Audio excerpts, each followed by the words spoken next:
नमस्कार, आप देख रहे हैं ग्रेट वर्चुअल। मैं पंकज खजूरिया। समय की बड़ी खबर जो है वो गुलाम नबी आजाद जो पूर्व सीएम रह चुके हैं जम्मू कश्मीर से, हेल्थ मिनिस्टर, इसके साथ साथ कांग्रेस में लीडर ऑपोजिशन रह चुके हैं। उन्होंने हाल ही में जो रेजिग्नेशन दिया था कांग्रेस पार्टी से, उसके बाद जम्मू कश्मीर में अपनी राजनीतिक गतिविधियां उन्होंने तेज बढ़ाई थी और उन्हीं गतिविधियों को मद्देनजर रखते हुए हाल ही में उन्होंने जो है वो पार्टी का नाम जो है आज जम्मू में सिटी ऑफ टेम्पल जो जम्मू शहर है वहां पे अनाउंस किया। उनकी पार्टी का नाम है डेमोक्रेटिक आजाद पार्टी और इसके साथ साथ उन्होंने जो फ्लैग होगा उनकी पार्टी का वो भी रिलीज किया। फ्लैग के 3 कलर रहेंगे, मस्टर्ड कलर, व्हाइट कलर और देन डार्क ब्लू कलर। आज यहाँ जब जो प्रेस कॉन्फ्रेंस को वो जहाँ पे एड्रेस कर रहे थे तो उन्होंने साफ तौर पे कहा कि इनकी जो पार्टी होगी वो नई सोच के साथ होगी, क्रिएटिविटी के साथ होगी, डेमोक्रेटिक बॉटम से लेके टॉप तक सारे स्ट्रक्चर जो हैं वो डेमोक्रेटिक होंगे, लोग उनको चुनेंगे और इसके बाद जो है वो किसी तरह के इन्फ्लुएंस से, किसी तरह के एक तरह की सोच से वो जो है वो आजाद रहेगी। इसलिए उनकी पार्टी का नाम जो है वो डेमोक्रेटिक आजाद पार्टी रखा। पहले ही कहा है, आज नहीं कहा लेकिन हफ्ता भर पहले कि मैं पहले 23 तारीख को ये अनाउंस करना चाहता था, फिर देखा कि शराब है तो हमने सोचा कि नवरात्रि के पहले शुभ अवसर पर हम भी एक नई शुरुआत करें। तो इस अवसर पर जबकि हमने नई पार्टी की शुरुआत की है, इस अवसर पर मैं जम्मू कश्मीर के सभी मेरे भाइयों और देशवासियों को नवरात्रि की शुभकामनाएं देता हूँ और अल्लाह करे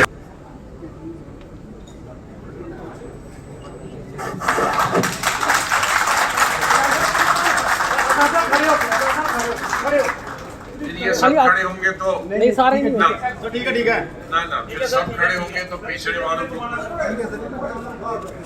सर सामने सर सामने सर भारत माता की जय, भारत माता की जय, भारत माता की जय। इसका मतलब हुआ मस्टर्ड कलर का क्रिएटिविटी का मतलब है एक नई चीज क्रिएट करने की, पैदा करने की, सोचने की क्षमता।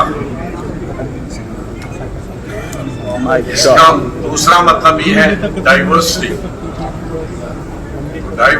का यूनिटी इन डाइवर्सिटी।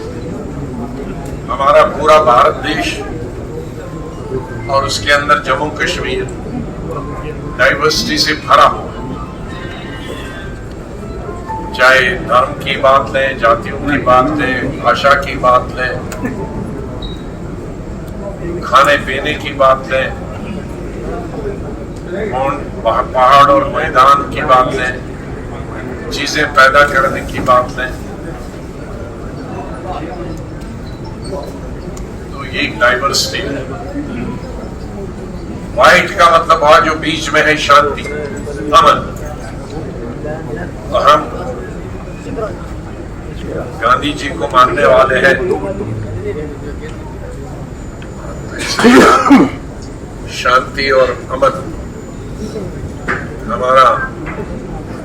हमारी प्राथमिकता रहेगी और हमारा उसूल है। अब ये जो कलर है इसमें पूरा दुनिया समा जाता है। इसके इतने मतलब है,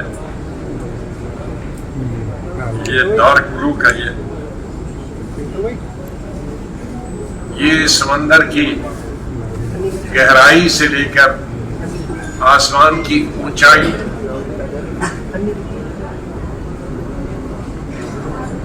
तक इसकी लिमिट है। हमारे अंदर दिल में इतनी गहराई होनी चाहिए कि ऐसा नहीं इधर कान से सुना कुछ तो और इधर बता दिया। कितनी ताकत होनी चाहिए हमको बर्दाश्त करने की दिल के अंदर। और आसमान जैसे हमारी खुला होना चाहिए दिमाग, सूझ बंद नहीं होनी चाहिए।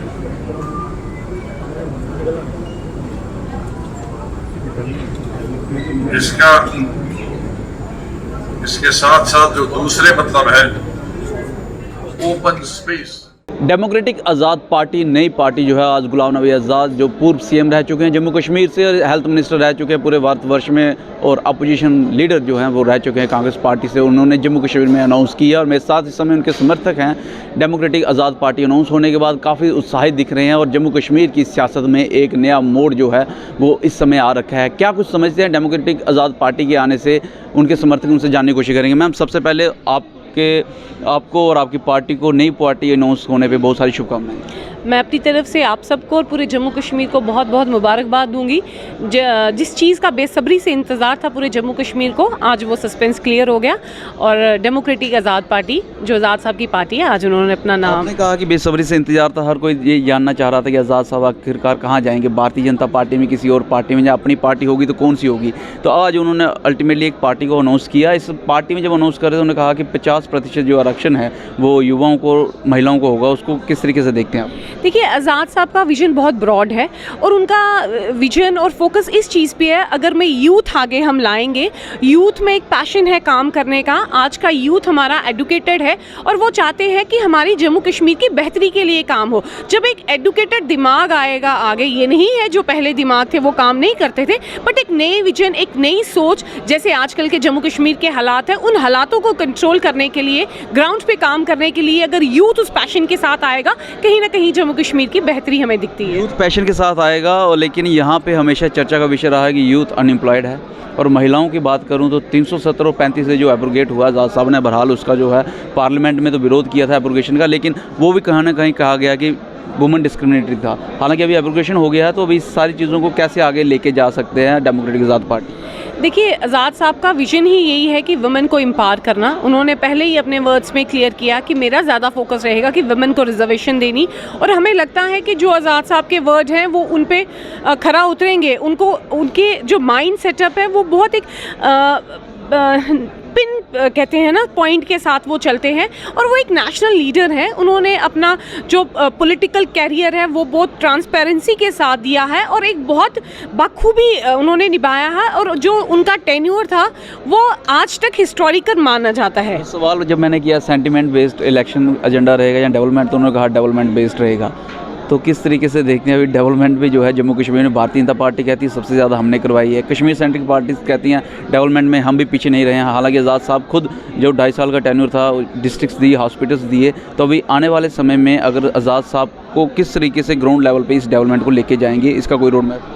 देखिए, जितनी भी पार्टियां होंगी, जो भी कैंडिडेट्स होते हैं जब इलेक्शन कॉन्टेस्ट करते हैं, उनके यही मैनिफेस्टोज रहते हैं कि हमने डेवलपमेंट करवाई या हम करवाएंगे। और ये नेचुरल सी बात है, आज़ाद साहब आए हैं, इसमें तो कोई दोहराई नहीं है कि आज़ाद साहब के टेन्योर में कितने ज़बरदस्त हॉस्पिटल्स बने, उनका इंफ्रास्ट्रक्चर आप देखें, कितने काम उस टेन्योर में हुए हैं।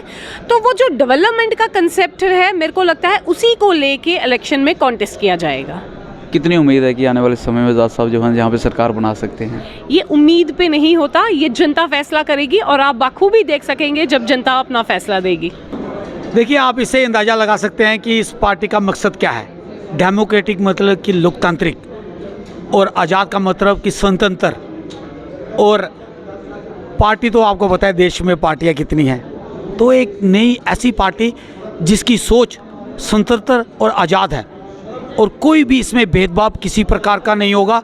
ये आप आज़ाद साहब के पिछले कार्यकाल से भी अंदाज़ा लगा सकते हैं, और जो कार्यकाल पीछे छूटा है, आने वाले दिनों में आप उस जो विकास की रफ्तार को जो है वो फिर से शुरू किया जाएगा। ये आज यकीन जो है आज़ाद साहब ने अपने एड्रेस में जो है वो कहा है।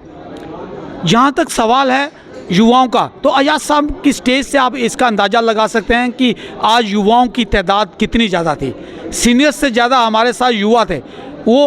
उससे यही अंदाज़ा लगता है कि आज़ाद साहब आने वाले दिनों में, आज़ाद साहब ने कहा है कि हम उस युवा को जो है वो आगे करेंगे जो आने वाले दिनों में जम्मू कश्मीर का मुस्तकबिल डिसाइड करेगा। जम्मू कश्मीर की राजनीति में कितना बदलाव देखते हैं, क्योंकि यहाँ एक तरफ कश्मीर सेंट्रिक पार्टी है, दूसरी तरफ कांग्रेस को छोड़ के आए हैं, और तीसरी तरफ भारतीय जनता पार्टी का जो है इस समय राजनीतिक दबदबा? देखिए, जहाँ तक आप बोल रहे हैं कि कितना इसमें फ़र्क है, फ़र्क मैं बताता हूँ आपको क्या है। भारतीय जनता पार्टी को लोगों ने आजमा लिया है, कांग्रेस को लोगों ने आजमा लिया है, एनसी को लोगों ने आजमा लिया है, पीडीपी को आजमा लिया है, और बाकी सब पार्टियों को कहीं ना कहीं आजमा लिया है। लेकिन सब जो है वो फेल साबित हुई हैं। और सिर्फ अकेला इंसान ऐसा है जिसने अपने काम से लोगों के दिलों में जगह बनाई है, उस विकास पुरुष का नाम है श्री गुलाम नबी आज़ाद। क्योंकि वह अधूरा काम पूरा करने आए हैं। उन्होंने ये ठाना है कि 18 घंटों का वर्क कल्चर ये दर्शाता है कि उनकी सोच वर्क कल्चर के बारे में क्या है। और उन्होंने अपनी सोच के बारे में ये भी साफ कर दिया है कि महिलाएं हमारी प्रायोरिटी होंगी। जो महिलाएं वंचित हैं, ना तो उनको नौकरियों में कोई पार्टिसिपेशन है, ना ही वो सियासत में आती हैं। आज़ाद साहब ने खुले तौर पर कहा है कि जम्मू कश्मीर में डेमोक्रेटिक आज़ाद पार्टी में जो भी महिलाएं शामिल होने चाहती हैं, हम उनको जो है वो पूरा सपोर्ट करेंगे, उनको टिकट भी देंगे और उनको आगे बढ़ाएंगे भी। महिला शक्ति के बगैर कोई भी देश, कोई भी घर आगे नहीं चल सकता है, आप सब जानते हैं। और महिला सशक्त होगी तो देश सशक्त होगा, जम्मू कश्मीर सशक्त होगा। तो हमारी यही आज लोगों से अपील रहेगी कि आओ मिलकर एक नई सोच के साथ, जो नई सुबह का आगाज आज़ाद साहब ने किया है, उसमें मिलकर भागीदारी करें और जम्मू कश्मीर को खुशहाल और प्रॉस्पेरिट जो है वो जम्मू कश्मीर बनाएं। और क्या बड़ी अपडेट है आप तक जरूर पहुंचाएंगे, लेकिन ये नई पार्टी कितनी कामयाब होती है जम्मू कश्मीर के अंदर और पूरे भारतवर्ष के अंदर, ये आप क्या राय रखते हैं जरूर बताइएगा। क्योंकि जिस प्रकार से यहाँ पे भाजपा एक तरफ कहती है 50 पार, दूसरी तरफ जो है वो Kashmir centric politics Gupkar alliance के जरिए जो है वो कहते हैं कि वह सरकार बनाएंगे, और तीसरी तरफ जो है आम आदमी पार्टी जिस तरीके से जम्मू कश्मीर के नेबरिंग स्टेट में भी जो है अपनी सरकार बना के बैठी हुई है। तो इस तरीके से एक और नई पार्टी का आना जम्मू कश्मीर की सियासत में क्या नौजवानों के लिए नौकरियां, खुशहाली और खासकर मैं बात करूं जम्मू संभाग की और कश्मीर संभाग की जो किसी तरीके से इकोनॉमिक क्राइसिस से जूझ रहे हैं, उनको बाहर निकाल पाने में सफल रहेगी, किसी प्रकार का पॉलिटिकल प्रेशर बनाने में सफल रहेगी या सोशल प्रेशर बनाने में सफल रहेगी। आप अपनी बेशकीमती राय जरूर दीजिए और कितने कामयाब हो सकते हैं नई पार्टी के साथ गुलाम नबी आज़ाद हमें जरूर बताइएगा। इस वीडियो को लाइक और शेयर करना ना भूलिएगा। अगली अपडेट के लिए जुड़ रहे हैं वर्चुअल के साथ कैमरामैन राजा जी के साथ मैं पंकज खजुरिया। जय हिंद।